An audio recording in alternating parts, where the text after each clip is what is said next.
Hi guys, I'm here at this beautiful, amazing home, which also happens to be an Airbnb, and I've got the keys. I can't wait to take you through. Gosh, you feel like you're on holiday here, and we're actually in the middle of Sydney. This is wild. I just love this space so much because it's so modern with these beautiful clean lines, as you can see, but it's got this like Japanese influence. We all know how expensive renovations can be.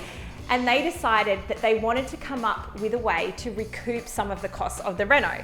And they had a smart solution, and that solution was hosting on Airbnb.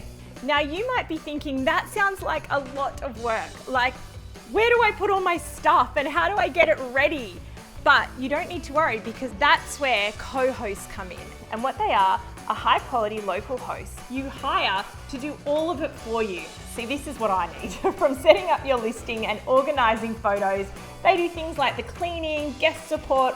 Basically, they're doing the heavy lifting and you just need the home. So if you've been thinking about ways to make your home work harder for you, why not look into co-host? It could be the perfect way for you to earn more money from your home by hosting on Airbnb.